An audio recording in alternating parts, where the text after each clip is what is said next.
serving again right here at home. Moderating today's discussion will be Mr. Aaron Harper. Aaron is a fifth-generation Marine and war veteran working for Atrium Health in Charlotte, North Carolina as an HR strategic business partner and military veterans affairs advisor. He also serves as president of VetCarolinas, the Carolina Marines, and is chairman of the North Carolina Employer Support of the Guard and Reserve Freedom Award Nomination Committee. If I got that one right, then I'm going to consider this a success today. Thanks, Aaron, for joining us. Thanks, sir. Yeah, absolutely. Our guest speaker today is Dr. David Callaway.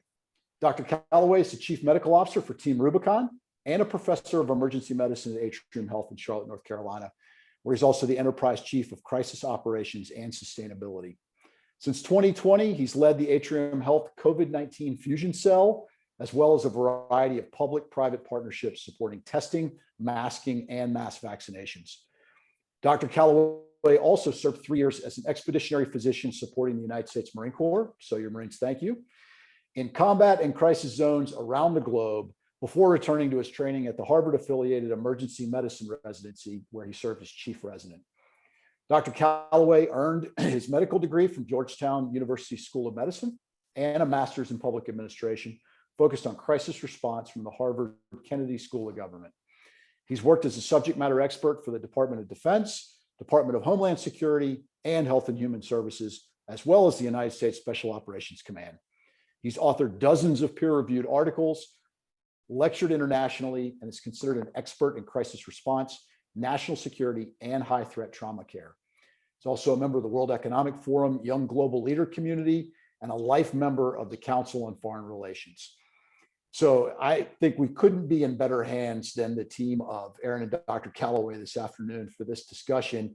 We're really looking forward to getting right into it.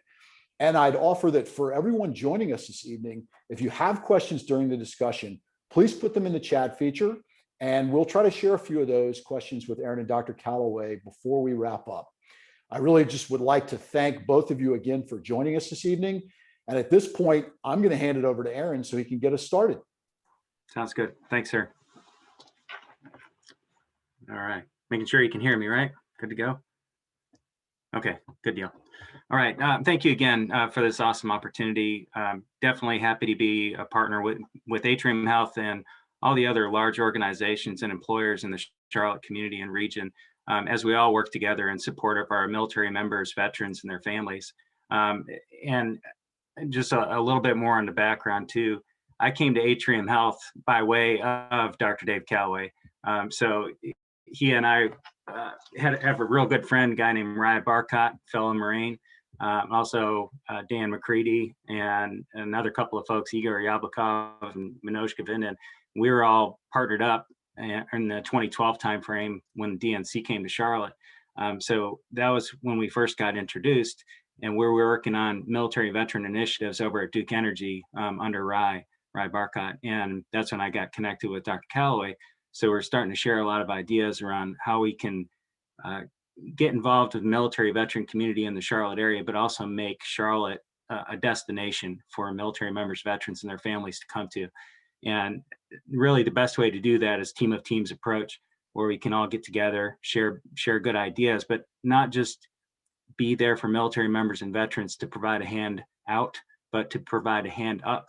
And then also recognize the leadership that military members and veterans offer to the community and that we can leverage. That's the primary thing, is that we leverage that support and get that information and teamwork and cohesiveness and gung-ho attitude out there into the community. So coming on board with Atrium Health and Carolina's healthcare system, obviously a huge opportunity that Dr. Callaway was able to get for me. And I've just been admiring Dr. Callaway from afar. He's over in the emergency department at CMC, Carolina's Medical Center, and I work corporately inside HR. Just at the connectivity that he is able to draw inside the emergency department, but Atrium Health as a whole. So Doc, first and foremost, congratulations on the new role, Chief of Crisis Operations and Sustainability. Got to come up with an acronym for that, right? You have an acronym for that? No. Okay. No, all I did was make sure that no acronym actually spelled out something that was Inappropriate. That works. So obviously, Dr. Callaway and I have enjoyed a good personal relationship along the way too. So you've really been a point person for the COVID response at the hospital. How did you wind up in that position, crosshairs, crossroads, whatever you want to call it? Yeah, crosshairs is probably pretty good. So first, thanks everyone for joining in, and thanks to the Woodward Foundation and VOWS. I mean, great organizations, and Aaron is truly an advocate for all veterans down here in Carolina. So great to be here. My role has always been in crisis operations. So I work in emergency medicine, and then within emergency medicine, I do disaster response. The QRF of emergency medicine. So whether it's active shooter or hurricanes or conflict, that's just sort of where I've worked. And there are probably, if a psychiatrist laid me down on a couch and asked why, there are probably deep-seated like pathologic reasons around why I do that stuff, and why I married a perfectionist who can help through the routine parts of life. But I was a chief of disaster medicine. In February, I was with Team Rubicon in Geneva, and we're at the WHO meeting. And the Australians we were talking to said, "Hey, we think that this thing's going to be a big deal." And the chatter was all about this new coronavirus. And at that time, there'd only been like 40 cases or something like that reported in China. And I couldn't quite wrap my head around like why, was this really going to be that big of a deal or not? And by the time I got back, 5 days later, it was pretty clear it was going to be a problem. And so we sat down in the emergency department, and the options were as follows. Didn't wait for a large, slow corporate response to dictate what to do. Start taking action based on, what you think is going to happen, based on both, prior pandemics, whether it's SARS or MERS, or just prior crisis, because in general, crises unfold in sort of standard manners. Each one is slightly different, but the basic blocks are the same. You have something that starts to happen. You have a huge information gap that gets sort of flooded with a bunch of information that's not knowledge. And then people need to figure out how to take chaos, move it to complexity, move it to simple actions, and then move it to standard best practice. And so that's the framework for whatever happened, like whether it's a bombing, an earthquake, or tornado, or war, it's sort of the same.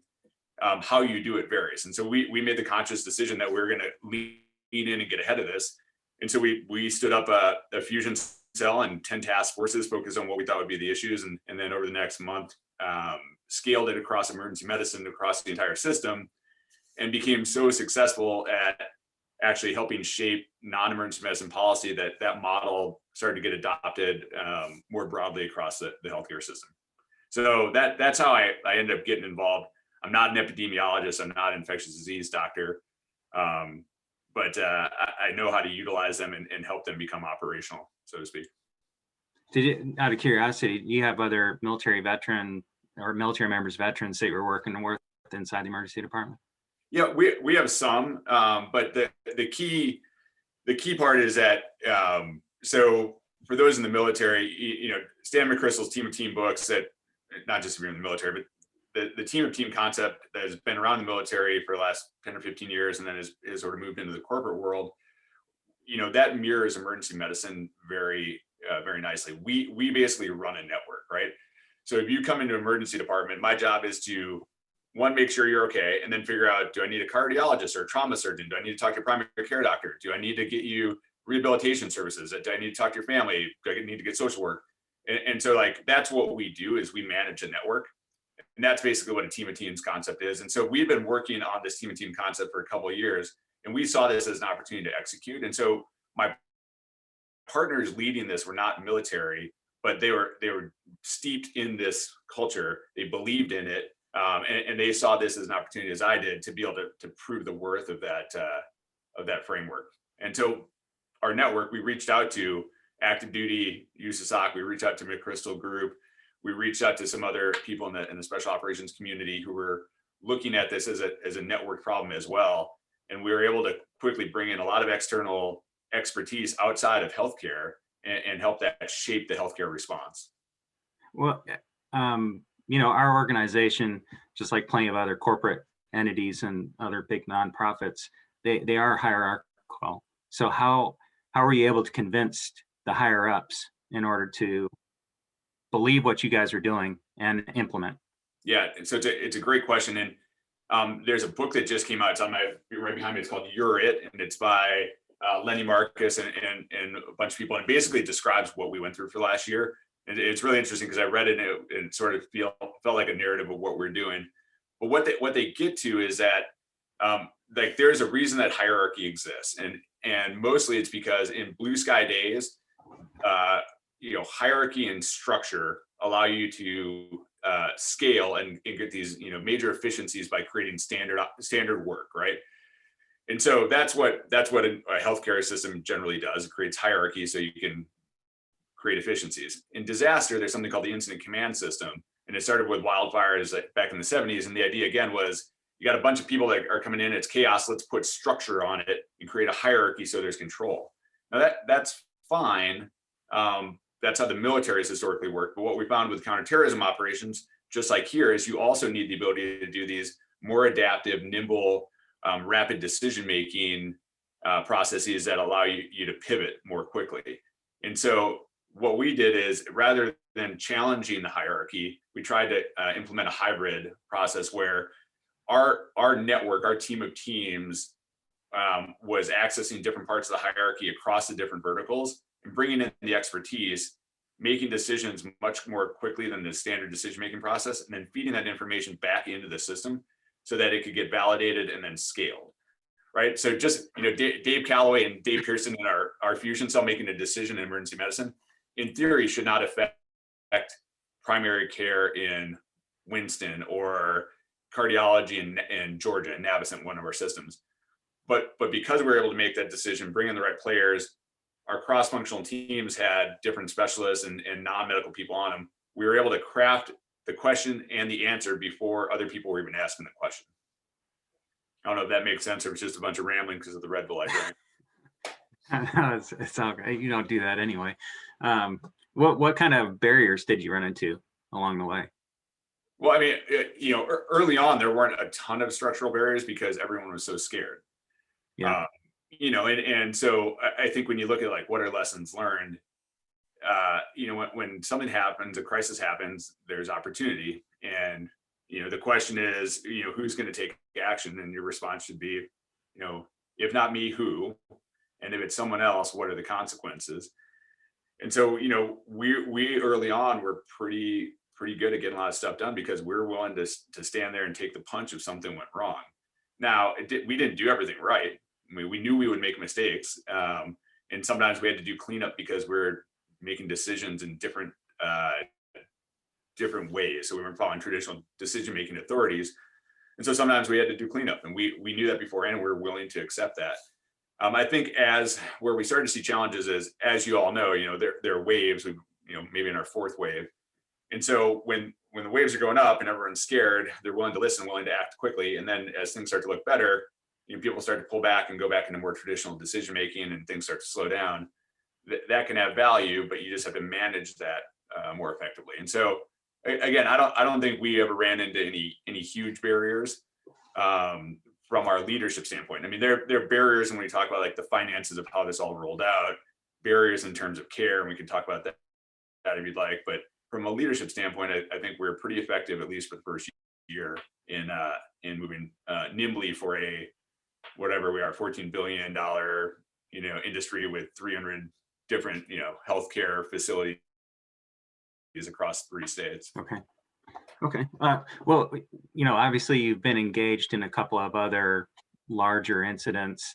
For example, Ebola. What was different about this? What do you think we did better as a system or as a community? Well, I mean, so I was involved in the Charlotte side of Ebola and then MERS and SARS. I mean, I think one is obviously this was a much bigger problem set, right? And so though Ebola was scary, it never reached the sort of global scale and impact that COVID did. I think one of the things that we did better, and one of the lessons we learned was that during Ebola, and this has to do with information management and how you make decisions, right? So one of the first steps is you need to assess. So we use this assess, align, and act model, but you have to find vetted sources of information, get what you believe to be the truth, and then you need to use that to make operational decisions. With Ebola, because it was so scary and so novel, everyone relied on the CDC guidance. And the CDC, 10 years ago, was mostly a guidance public health organization. It wasn't a healthcare operational organization.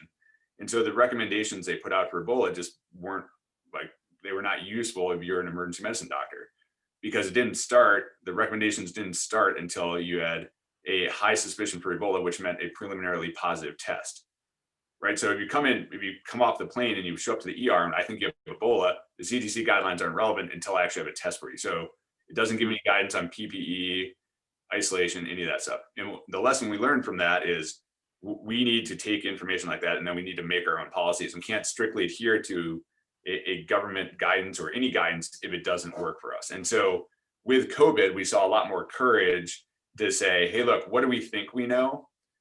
Let's make the best decision based on what we think we know, understanding that we're going to have to message that we may have changes. It may change in 3 days or a week.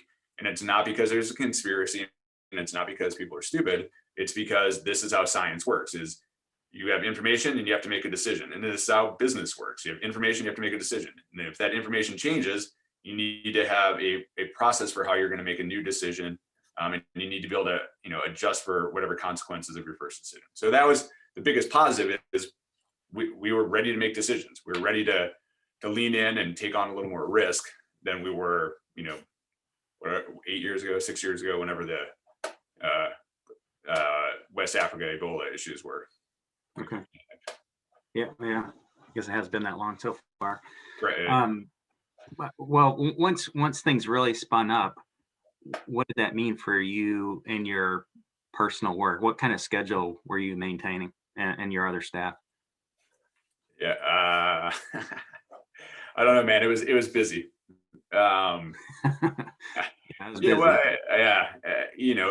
It's hard to imagine it was a year and 14 months ago, but everybody was busy, and everyone was working hard, both clinically, but then also trying to figure out what new processes need to be put in place to make sure people are safe. I think, again, going back to this team concept, one of the reasons it was successful for us is because there are a couple of things. One is there is so much information that there's no way that any one leader or two leaders could process it and make decisions. And so by setting up these 10 different task forces and empowering them to make decisions, we were able to act much more quickly. And so, for example, we set up a human resources task force, a emerging clinical care task force that just looked at how you treat COVID and what were the changes, a PPE task force, a virtual care task force, and then a social media one and a couple others. But what this did is each of those focused on those issues and then how they related to each other. So, I knew there'd be a bunch of HR issues. I couldn't solve them. And so we had our HR team working on them, but they also knew that HR issue was going to relate to how we did our PPE. And so those teams were talking and able to make quick decisions. And what it did, in addition to helping us make decisions faster, is we dramatically scaled the involvement of our frontline leaders. And so as we did this, the amount of noise decreased. Nature abhors a vacuum, and knowledge workers abhor not being able to make decisions. And so the worst thing you can do for doctors is say, hey, 3 people are going to go over here, and in the dark, they're going to make a bunch of decisions. You 30 people to stay over there will tell you what to do. That is the quickest way to create rumor and to create a destructive information environment and a destructive culture. And so by empowering those leaders, we were able to engage everyone, and it made it so much better from a leadership, information management, and decision-making standpoint. Was there anything that just really surprised you along the way? Frankly, we saw a bunch of individual courage all throughout. And one of the things that,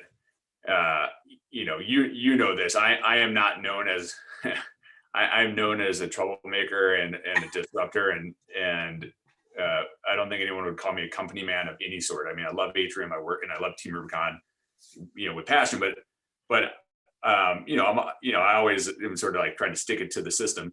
And I will tell you, Atrium Health demonstrated tremendous institutional courage early on and throughout the pandemic. We made a commitment right off the bat that we're not going to lay off anybody. And so that meant taking out some loans. It meant, our executives put like, I don't know, 10 or $12 million into a fund to make sure no one got laid off. We proactively, started doing wellness surveys and mining information for what was going to stress people out, because we knew that there would be PTSD. We knew that there would be stress. And so rather than wait for it, we proactively went after it and then did things like $11 million for DoorDash to get food, to our teammates without them having to ask for it. And, canceling elective surgeries, a month into the pandemic. I mean, I have been doing this for 20 years, and whenever there's hospitals that are full, it's always because of elective surgeries. And we always are like, look, there's mass casualty. We need to cancel elective surgeries, and no one wants to do it because it makes so much money. That decision, again, I don't know the finances, I'm just a doctor, but it probably cost us tens, if not $100 million. And what it did though, is it, same with Novant, it bought us this, moment of pause where we actually had capacity within our hospitals, and we had people who had mental capacity and freed up time to be able to think about the problem and to be able to address it. And like that decision in and of itself is partly why we didn't get overrun last year. But it's a huge cost, right? Like the CEO going to his board and saying, I'm going to do this, and it's going to cost us, tens of millions of dollars. Like that requires courage. So those are the things that surprised me, actually. I'm not surprised by people working hard. I'm not surprised by, our nurses staying after shift and doing, FaceTime with a patient's family because they couldn't come in. I'm not surprised by, our staff bringing food to each other and covering shifts and the support that we're receiving from the community. I think that, it's amazing. It's great. How do you think we did as a community compared to the rest of the country? I don't know about compare us to the rest of the country. I'll just say, I think as a community, we did really well. My job is to look for what we do badly and fix it. But, the unique things about Charlotte, as many people here know, is that we're small enough that all of our leaders know each other, but we're big enough to matter. So whether you call us 1 million or 2 million people in the region, that's still a significant number of people. But what we saw, and this is again a tribute to our senior leaders listening to this idea of the Team of Teams network, is that whether it was testing, the Million Mask Initiative, or vaccinations, we saw the community coming together in this whole community response, these, very novel public-private partnerships where Bank of America, Wells, Duke, the Panther Stadium, Honeywell, Atrium Health, we're coming together to solve these problems that really only can be solved when the community comes together like that. And what I'd say, walking out of the pandemic, the opportunity is for those coalitions to address the other real problems like climate change or health equity or unemployment or education. All of these issues, the social determinants of health and the barriers to mobility in Charlotte that we have. The only way those get solved is when coalitions like this come together and operationalize it in a way that sees results. And that we demonstrated can work with COVID. We did. And I think we can take those lessons and apply them to these other issues and really change the game in our community. Well, you mentioned SDOH, social determinants of health. What was the system's response to that as it relates to equity, health equity? Well, I mean, so we've always had a strong focus on health equity, but we have, and everyone knows what COVID did is basically like tear the Band-Aid off of it and say, there's no longer a way to ignore it. There's no longer a way to downplay it. A lot of the data that we're able to mobilize, analytics and data processes to look at COVID, we're able to, apply in a good way also to addressing or telling the story about health and equity with, ArcGIS and Esri mapping and really start to dedicate resources. And that allowed us to dedicate messaging, and that allowed us to build relationships, and that allowed us to, really push this issue further. And Gene Woods this is a very important issue for him. It's a very important issue for healthcare in general. And I would say, if you share a view of America like I do, which is our greatness and exceptionalism is based upon how we care for our communities, then it should be important for everybody. And I think we've focused really well on this. Again, with our mobile testing teams, our Million Mask Initiative, which is now at 3 million masks, used, data-driven, basically targeting strategies, to use military lingo. I mean, we are basically, targeting communities with messaging, mass delivery, building, mapping the human terrain, finding the influencers, and then pushing these masks out. And we did that for vaccination. I mean, this is really important stuff. And I think there will be some legacy changes that help us, make it a more just society coming out of this pandemic. Sure. Well, since most of the folks that are on this line are military members, military backgrounds, veterans, et cetera, can you talk about the involvement with those groups for masking? Sorry, I got distracted by the question about the breweries. Sorry, what? Yeah, Sorry. There is that one. Sorry. We can talk about that because that's actually on my list too. How are we engaged with military organizations, DOD, DHS, et cetera, for our COVID response? Yeah, I mean, I think we've had so going back to your question, like what could we have done better? I think we probably could have engaged more effectively. And I don't blame this. Let me rephrase it. I think there could have been a better engagement with broadly with the Guard and the DOD, and utilization of sort of federal assets. I think too often we just rely on the DOD to fix complex problems because that's what they do. I'll say that the places where this was good, obviously, the Guard has helped set up, alternate medical care facilities. Have helped set up vaccination stations and testing area. FEMA is doing the same. The DOD has done some of it, not so much with us. We have some unique partnerships with the Department of Defense where we have clinicians that are stationed at our flagship hospital. And so they were hugely helpful in providing additional staff. But I think, the veterans organizations, we worked with Team Rubicon closely, and that, you mentioned the disclosure earlier. I'm also the chief medical officer for Team Rubicon, veteran bridge homes. I think that, veterans in particular, and this has sort of been my focus in the last couple of months, especially with conversations with the VA, we have a unique opportunity here. There is a lot of BS out there about COVID and a lot of BS out there about the vaccine. The fact is that COVID, kills about, 0.75 to 1.1% of people. It puts a lot of people in the hospital. It has a lot of long-term effects. So it's real. So it's real. Is it Ebola that kills 50% of people? No, but it's real.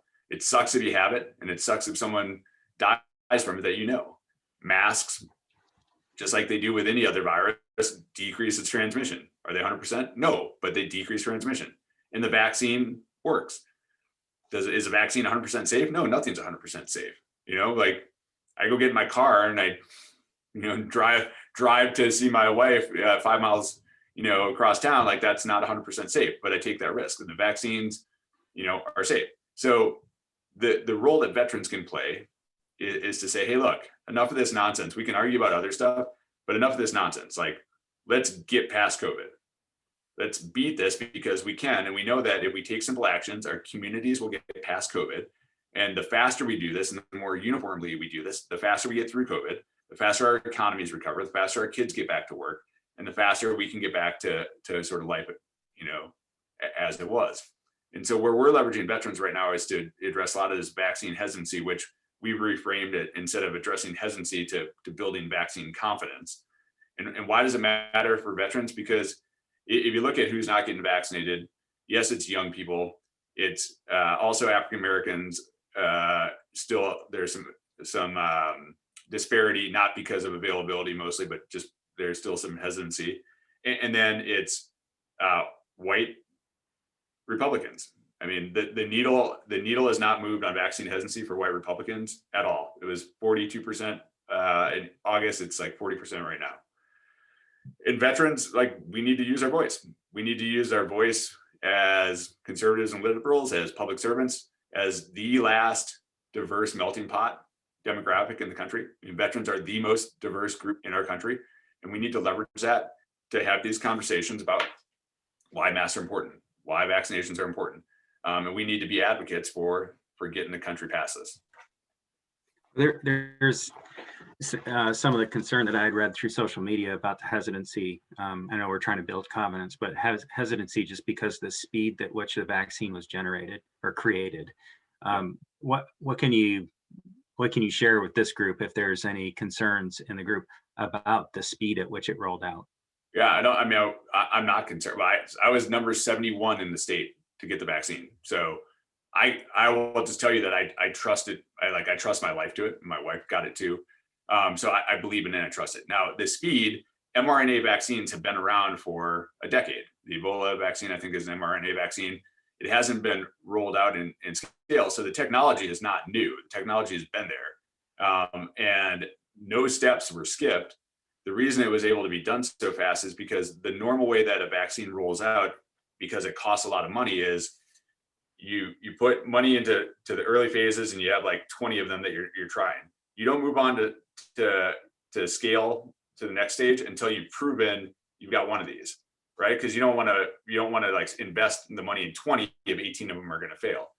What the prior administration did, what the Trump administration did, is they said, we're going to fund it all. So if you've got 20 that you think might work, we're going to fund all 20 of them to go to the next phase.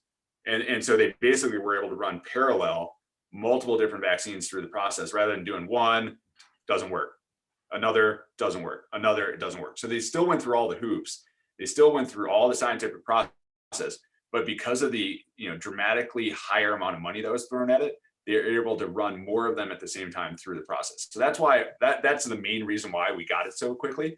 And it was because it was an existential threat to our country and to our economy.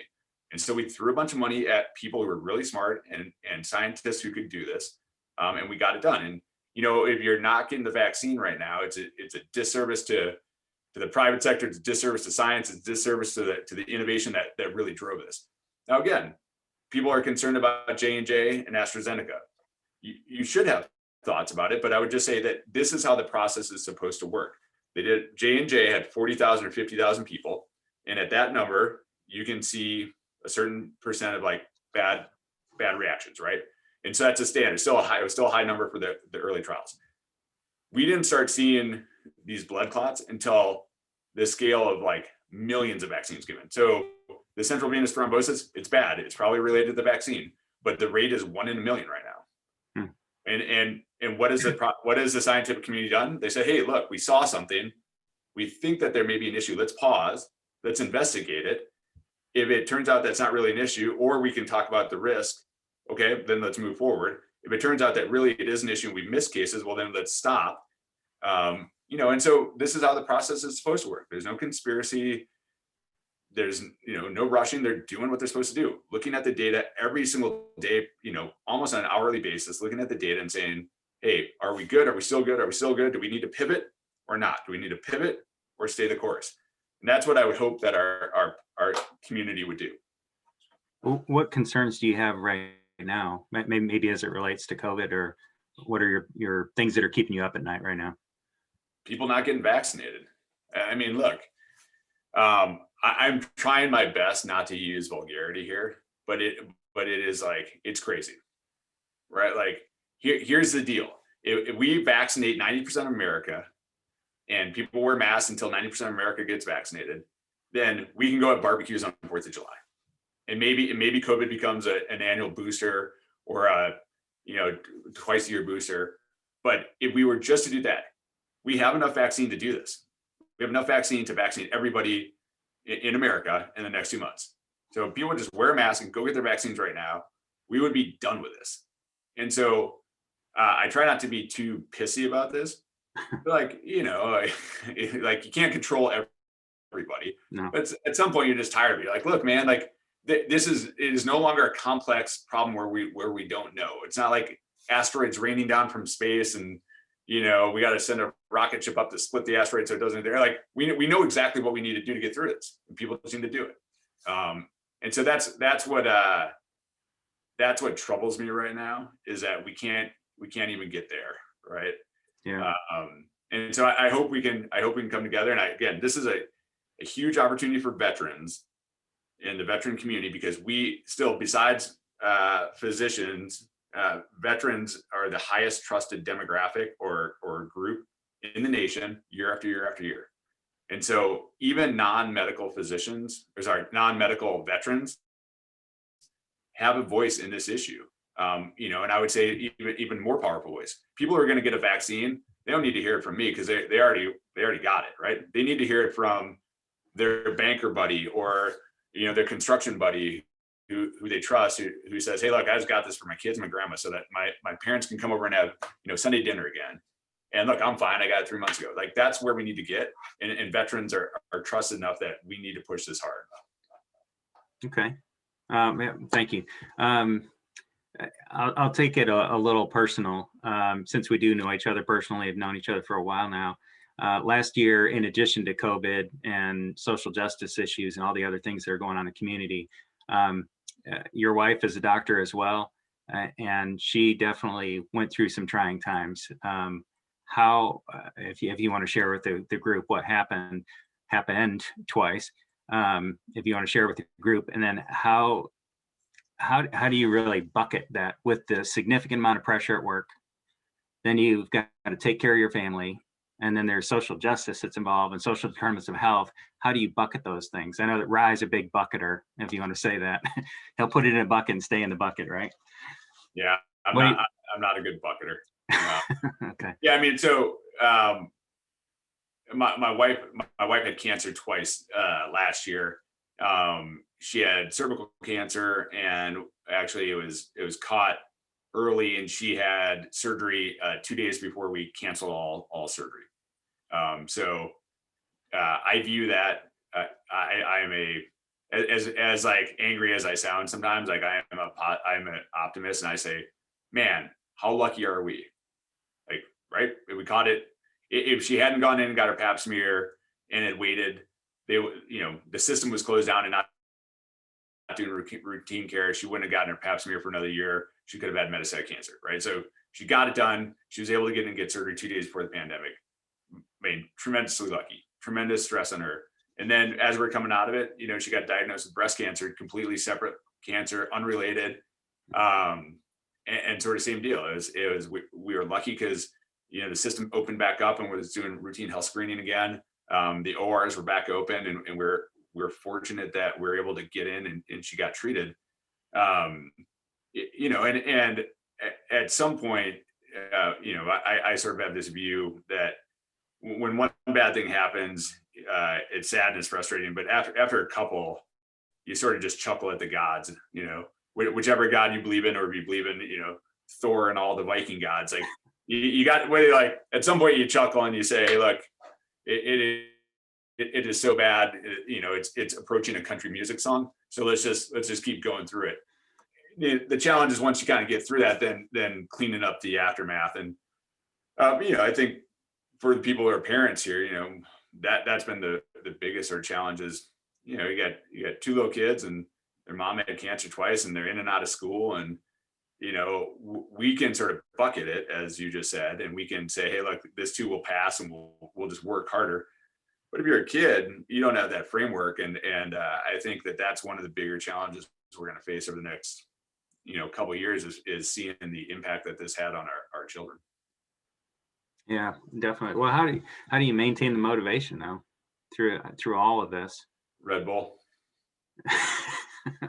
Atrium Health does not endorse Red Bull. Atrium Health does not endorse. Well, Aaron, I mean, I think, look, you've done a bunch of really important stuff in your life as well. With your fostering of kids and your service to veterans, and I think.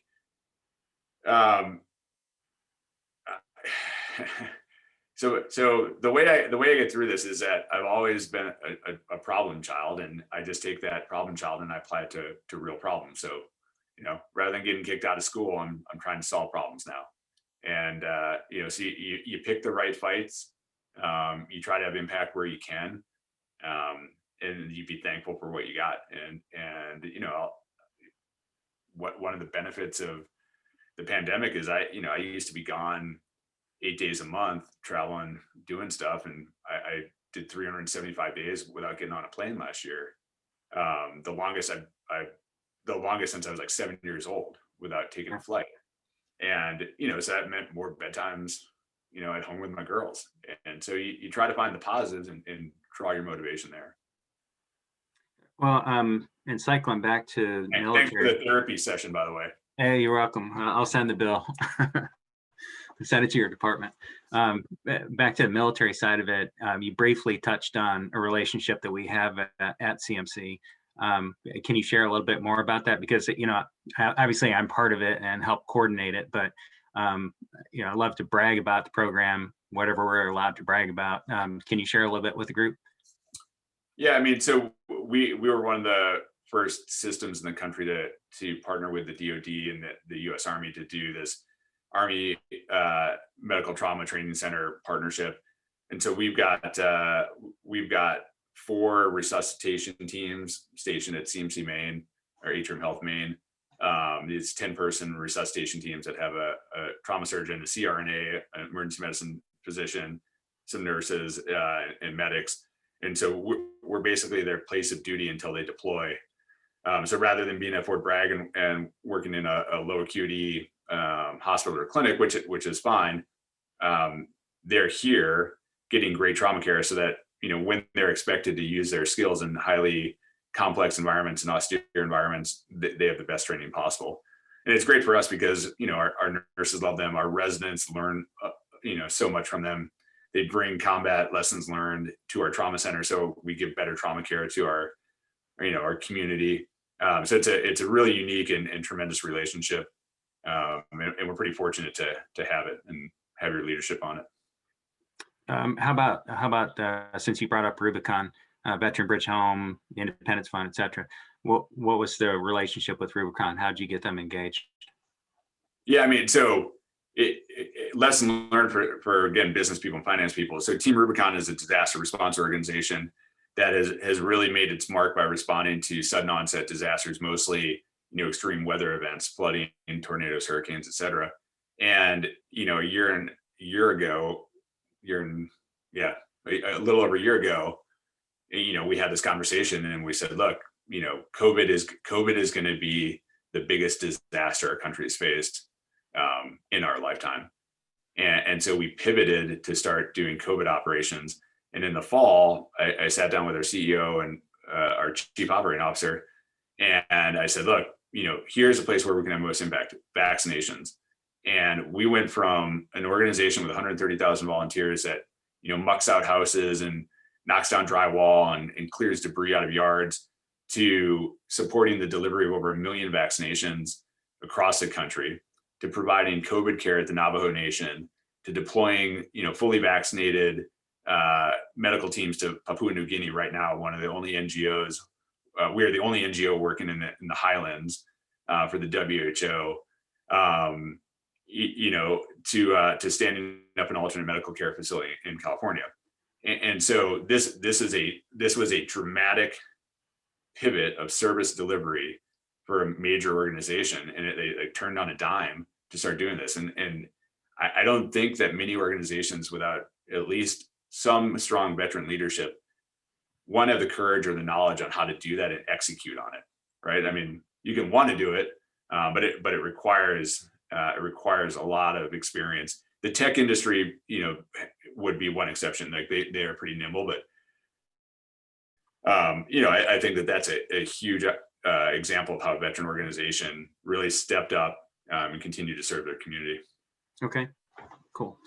Thanks. I know that we do have a couple of questions that are going to come in. A last question before we get into the questions that are submitted. Again, we've got folks that are in the financial industry and leaders that are on the line right now. any thoughts that you want to share with them? I know that you've talked about veterans getting out there, sharing a voice about getting vaccinated, masks, that kind of thing. Any other guidance that you want to share with them related to COVID or related to the community, social determinants of health, that kind of thing? No, I mean, I think we can move into questions. I would just say you all are leaders, and even if you're not so again, go back to close off with the book I just read, but leadership can be positional, where you have defined decision authorities and hierarchy, or it can be influence. And I think that veterans have a tremendous amount of ability to influence across different networks. So they can influence up, influence down, and influence out. And I would say that everyone on this call has that opportunity within their sector to help drive some of these changes and drive what needs to be done. Okay, good deal. Let me pass it off to Marshall to pick up the Q&A. Yeah, thanks so much. You want me to just Sorry, thanks so much, Aaron, and thanks, Dr. Callaway. I mean, one of the highlights of this for me is you all just been incredibly, transparent and just great candor in a lot of tough subject matter. So thank you for bringing that to this group. I got a few questions here. I'm going to try to hit each one of them because I think we may have time. And we think we've touched on or alluded to a couple of them, but we'll bring them up to see if there's any additional context.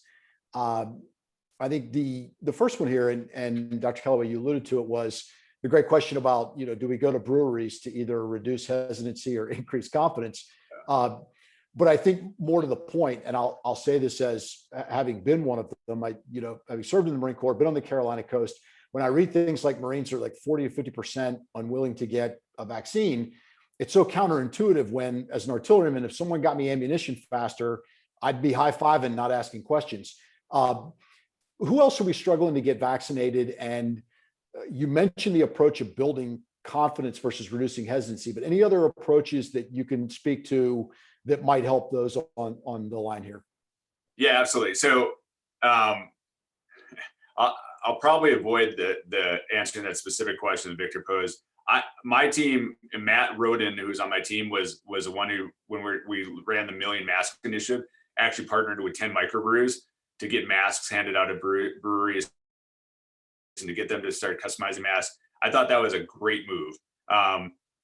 For vaccinations, I think that there's probably a slightly different approach. And here's what I think we need to do. We need data-driven, highly specific targeting of demographics. And I can't be as candid as I want to on this one. What I have told people is something along the lines of, if we can sell cigarettes to kids, we can convince people to get vaccines. And so we need to change our mindset from thinking, oh, we're a healthcare system, not Atrium Health, but like more broadly. Well, we're healthcare, and so we only message this way. We do public service announcements, and it's great. If you listen to NPR, you'll hear it. We need to be aggressive. We need to go after very specific barriers that individual demographics have, and we need to like engage the ad council and advertising agencies, and we need to change behavior, and we need to like monitor metrics, and we need to go after it. We know why African Americans don't get the vaccine. We know why Hispanics do not get the vaccine. We know why elderly, rural, white, Christians, like it's separate demographic, like we know why they don't get the vaccines. We have data on that. It exists, and it's different.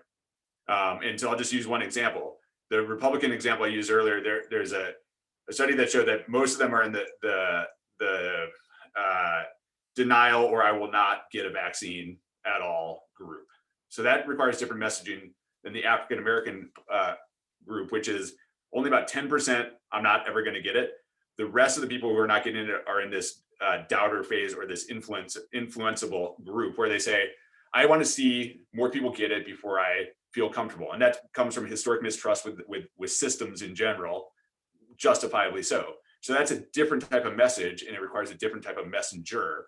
And so I think if we have the data, we craft the message, we find the right messengers, and we go out and we convince people to get the vaccine. And that may be a veteran and a pastor going out to the flock and saying, hey, First Baptist, we're going to do all of our congregations going to get vaccinated so that we can pray together, in person, right? they're not going to listen to me. They will listen to their pastor, and they'll listen to a pastor and a vet who's able to get out and get it done. And so it's important to have the right message, the right messenger, and then to be aggressive about it. And it's just a different mindset than we traditionally have in public health. Oh, thank you. I think that's a great perspective just across the board on how we use the data, and know that it's different for different audiences. I think the Ad Council has a campaign coming out pretty soon. We'll see how much they've been able to leverage the data. On a similar point, because this, I think, comes down to individual decision or mindset. There's a question about thoughts on states lifting mask mandates. I know you said earlier, wear masks, get vaccinated. Just want to see if you want to add any context to that question. Yeah, I mean, I think it's so. Fauci had kind of a good New Yorker smart ass answer about Texas versus Michigan, and he's like, at the end of the day, what matters is the behavior. And so, part of my problem that I've had with this whole thing is that you get more draconian measures if people don't act responsibly. So if you act like a child, you get treated like a child. And look, man, I have a bunch of libertarian friends. They're all Rangers who I think could completely live off the grid and don't actually need society. But the fact is, like, in general, there are some rules that need to be followed. And if people could just, sometimes put it in check and acknowledge that not everything is a slippery slope, I think we would be better off. Now, I have a lot of friends in Texas. I'll just say, on the sort of next counterpoint is what we have done in Texas and North Carolina, maybe less so in Texas, but North Carolina and some other states, is that we have these restrictions in place, and then we set a time that we're going to reduce them, but that time is not tied to the reality on the ground. So again, we've said, we're probably going to reduce restrictions in North Carolina by June 1st. Well, COVID cases are doing this right now, right? Like, it drives me crazy as someone who really, like, if we can get the data, would love the data to drive our decisions. So what I would just encourage people is, like, just do the right behavior, be polite, be kind, be respectful. Our standard operating procedure is respect the person with the lowest risk tolerance in the group. So I'm vaccinated, my wife's vaccinated, anyone that we're close to is vaccinated. But if we're outside and someone's like, hey, I want to wear a mask outside, I'll throw one on. If I'm in the park 6 feet away from you, you're not going to get COVID from me, and I'm not going to get COVID from you if we both have masks off and you have COVID, but we're outside 6 feet apart and the wind's blowing. But if you want to wear a mask, I'll respect that, because I'll respect the most risk adverse person. So I think it's about behavior and then about having kind of common sense decision making. Yeah. Thank you for adding some context to that. And I think it really, it helps, for all of us to hear someone who's been on the front lines of this and looked at it from a crisis management standpoint to offer, both ends of that, the crisis response and now the common sense perspective. Quickly, but before we kind of round out, maybe try to catch one or two more, because it shift gears slightly. It was a great question, I think, to both of you from your work in the hospital system, the medical field. Just a question about, talking about high attrition rate from young nursing staff. Some are veterans who are assigned to take care of some of the sickest patients out there from a small community hospital, talking about the challenges. And it's probably most pressing in areas like yours, where you're on the front lines of this, but a number of folks dealing with PTSD, dealing with the disease itself. We know the veteran community faces this. How you all have tackled, because you've had some really, sounds like, very strong and thoughtful responses to issues, tackling the mental health problems that your team may be facing during the. Aaron, you want to give your take first, and I can add some thoughts.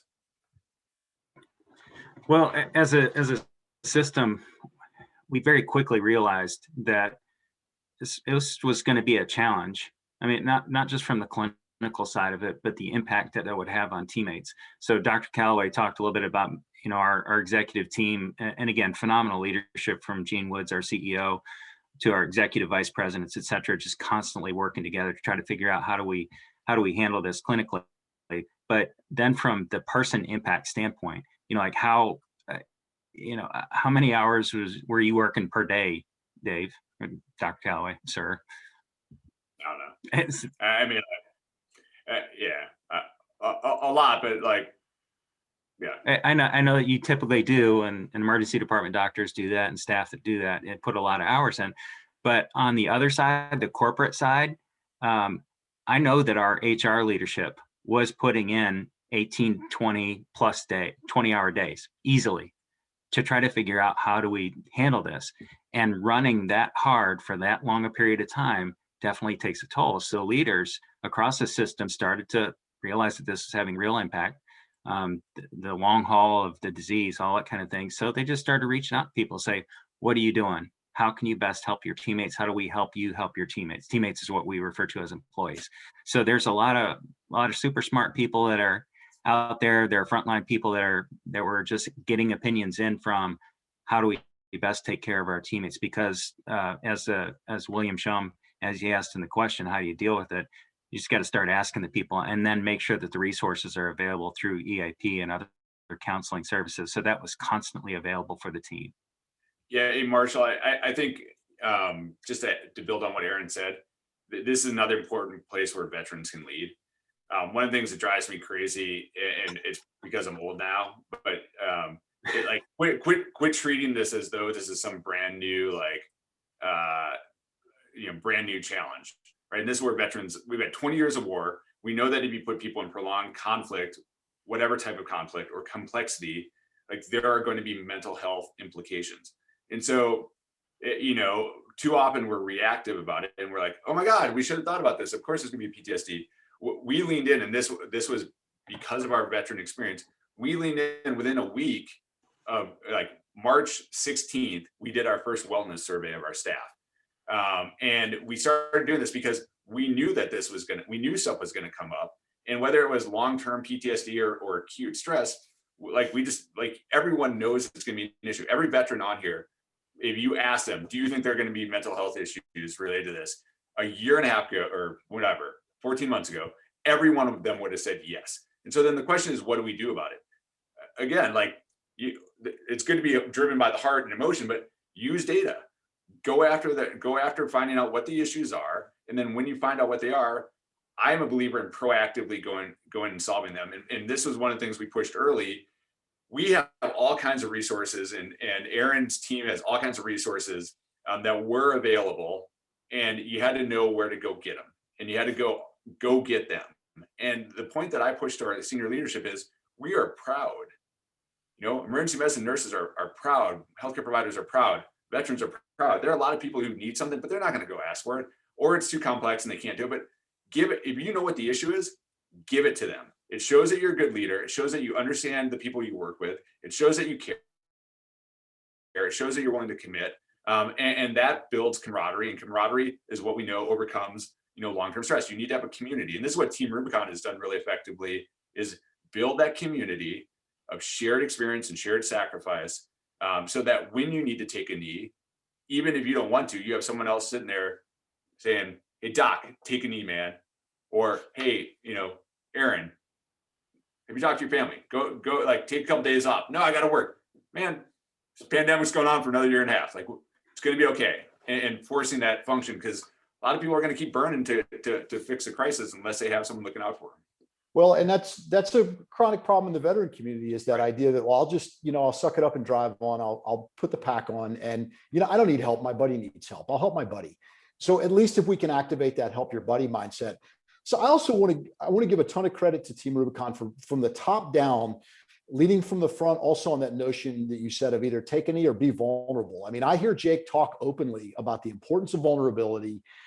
And I really do want to come back around to this question, what can we offer to this group, especially when you see a troubling story about someone, who took their own life.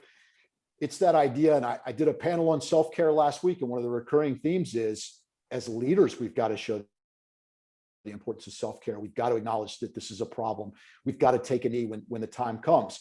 So I really want to thank you for offering that, and for what Team Rubicon has done from the top down to say we are not mythological creatures who, operate on Red Bull and beef jerky at the exclusion of anything else out there. I don't mean to make light of it. I think it is that important. I'm glad we came around to that. Well, Marshall, I agree. And I'll just a very quick, for those of you who know Jake, I mean, Jake Wood is a former D1 football player, scout sniper, handsome as hell, articulate speaker, right? Like who is a Norse mythological god, right? Like if you look at him, you're like, that is a warrior and a leader. But Jake took his full paternity leave with his first kid because he wanted to show the organization that, number one, the organization is bigger than him, and number two, that is what is expected, not just of leaders, but of everybody. Because too often, paternity leave, maternity leave, it's there, but there's this pressure to not use it either externally or internally because we think it's going to be an issue. And that is a type of servant leadership where you're putting your money where your mouth is. And I think that's one thing that we can do better. And then the other is just, over the last 2 weeks, again, just with Team Rubicon, we have intentionally gone through all of our meetings and looked at which ones can be cut off, which ones can be shortened. We've mandated, and you guys will probably all do this because we have Zoom stuff, but we've changed all meetings from 30 or 60 minutes to 20 or 50, and like little things. We've started to implement minimal after hours meetings unless we're dealing with an overseas issue. And this is tough because we're nationwide, right? So we're in a bunch of different time zones, but we're trying to do this to sustain people and to let them know it's okay, to take that knee. And I think that's an important, perhaps we'll use that as a great sort of wrapping up point, is that advice is applicable across everything we're talking about. It's not unique to the veteran population. It's valuable in business of all types. It's valuable for families. And I should acknowledge we're at 6:05. So this is such an incredible conversation. I know there are a lot of folks who would stick with us, but we are probably cutting into dinner and carpool and all those important life things that we need to do. And we don't want to take too many people out of battery too much longer. Aaron, if I could, let me give it back to you quickly, just for any parting comments for you and Dr. Callaway, then I'll close this out and we can wrap up. Sounds good. Well, again, just real quick, the approach that Dr. Callaway and I've had, and a number of other veterans, military members in the community, is that this is a teamwork approach. Throughout this incident, this pandemic, we've partnered with people that would normally be considered our competitors, because we just knew that it was that important. So as we continue to move forward, especially as it relates to mental health and wellness for all of us on the line, we've all been impacted by this. Nobody's shy of it.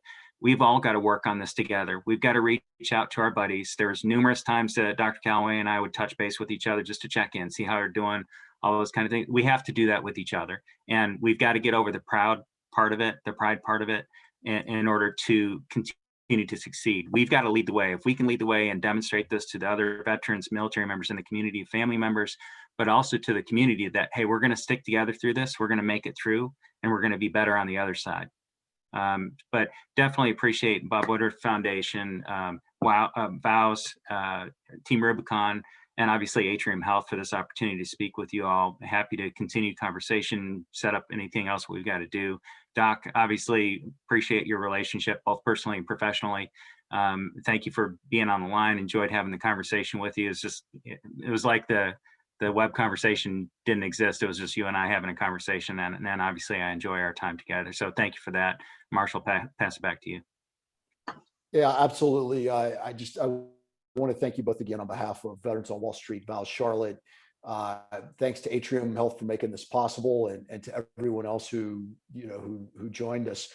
And I definitely want to say again to Vic and Chanda, thanks so much for pulling this together and making it possible. There were a couple of folks who had questions that I didn't get to. I think we do have probably contact information. We will try to come back around to you because we do value everyone who made time for this evening, and ideally could take something from it. And we look forward to reconvening in the future. Dr. Callaway, it's probably hard to overstate the number of demands on your time, both family and professional. So your willingness to carve this out when you could also arguably be helping people, with real world medical needs. I'm confident that I'm not overstating this when I speak for the audience and saying you brought us some really powerful insights and things to think about using our own endeavors. So we thank you again for joining us.